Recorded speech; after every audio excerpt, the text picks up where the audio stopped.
Union পরিষদ নির্বাচনের পরবর্তী ধাপগুলোতে কোনো ধরনের অনিয়ম, বিশৃঙ্খলা ও সহিংসতা যাতে না ঘটে সে ব্যবস্থা নিতে নির্বাচন কমিশনকে অনুরোধ জানিয়ে চিঠি দিয়েছে আওয়ামী লীগ। নির্বাচন কমিশনার মোহাম্মদ শাহনেওয়াজও বলেছেন, প্রধানমন্ত্রীর পক্ষ থেকে এমন নির্দেশনা তারা পেয়েছেন।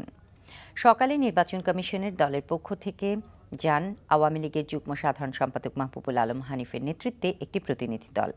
সিইসির সাথে সাক্ষাৎ শেষে সাংবাদিকদের হানিফ বলেন, প্রধানমন্ত্রী শেখ হাসিনা চান না নির্বাচনে অনিয়ম, সহিংসতা হোক। বিষয়টা আওয়ামী লীগের পক্ষ থেকে কমিশনকে জানানো হয়েছে। তিনি বলেন, বিশৃঙ্খলা ও সহিংসতার সঙ্গে আওয়ামী লীগের কেউ জড়িত থাকলে তার বিরুদ্ধে সাংগঠনিক ব্যবস্থা নেওয়া হবে। পরে নির্বাচন কমিশনার মোহাম্মদ শাহনেওয়াজ সাংবাদিকদের বলেছেন, প্রধানমন্ত্রী শেখ হাসিনার এমন বার্তাকে কমিশন স্বাগত জানায়। তার আশা, গত 2 ধাপের চেয়ে সামনের ধাপের ইউপি নির্বাচন অনেক বেশি সুষ্ঠু হবে।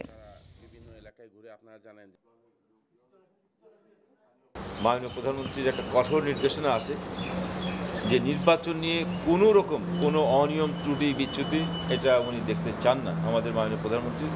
সেই নির্দেশনা নির্বাচন কমিশনকে দিয়েছি এবং আমরা আমাদের দলের মাঠ পর্যায়ের নেতাকর্মীদেরকে আমরা এই নির্দেশনা দিয়ে দেবো।